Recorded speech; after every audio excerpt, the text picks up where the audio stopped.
The change that was made by the NFL back in March to the pass interference rule, allowing replay review for all pass interference calls and non-calls, offensive and defensive, sparked by the NFC Championship game.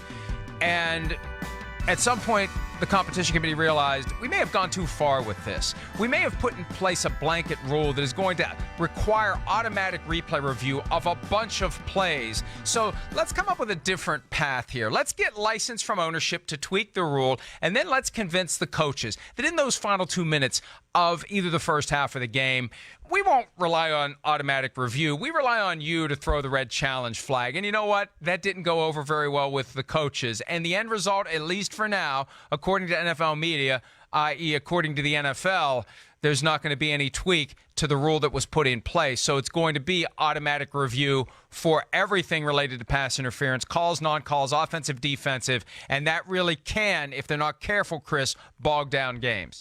Bog down games? This is the wrong decision for my money, okay? I mean, I just think this is the wrong approach altogether. First of all, it looks like the coaches are trying to, skirt, responsibility or being the guys that are on the hook here.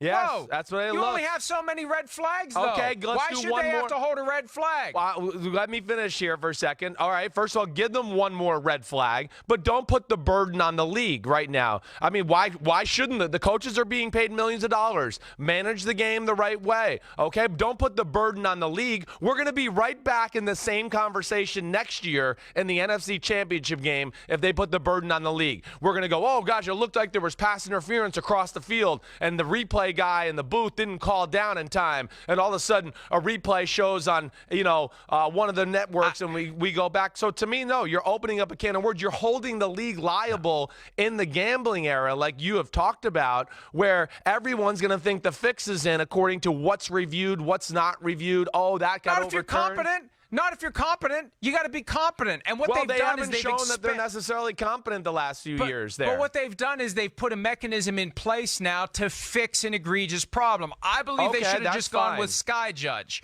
I think that Sky Judge is what they're going to do a year from now. They're going to do this pass interference replay review for a season and is going to mar and undermine the league's 100th season because it's going to be an issue if they don't do it right. See, here's the problem. I don't want to get too deep into the weeds with this. Here's the fundamental problem that the league will not tell you because they expose how far they went with this without considering the unintended consequences. The standard for overturning the ruling on the field, clear and obvious evidence that the ruling on the field was incorrect. The standard for initiating an automatic review is that there will be an automatic review unless there's clear and obvious evidence that the ruling on the field was correct. So you've got a broad base, a broad range of situations in pass interference where there's going to be enough to say, well, it's not clear and obvious the ruling was correct. We better have a full-blown replay review. So almost any pass, unless the guy is wide open, right?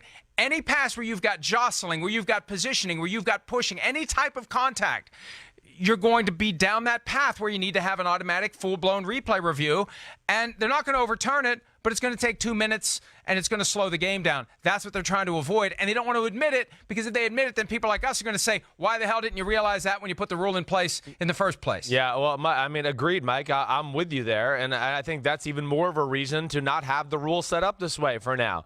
I think there's better ways to do it. Give the coaches an extra challenge flag, whatever it may be, but I don't want to be bogged down with replay after replay after replay, and I think like you're saying, there's so many plays where there's contact like that where we can go back and go, ooh, I don't know if that was pass interference, and it's still going to come down to human judgment, and I think we're going to still be in the same place in a lot of times where we're going to go, that looked like pass interference to me, and you're going to talk to me and go, it didn't look bad to me, and then we're going to argue about what the league called, and I just think it's opening up a can of worms there a little bit.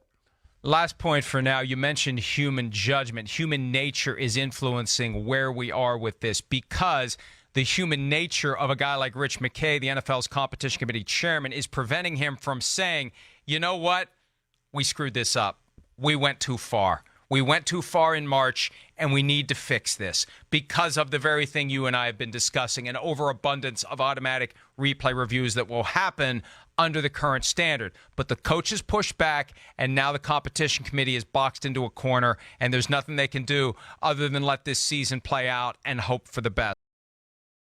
Hi, I'm Mike Tirico, and thanks for watching. Make sure to hit subscribe for the latest news and highlights from NBC Sports.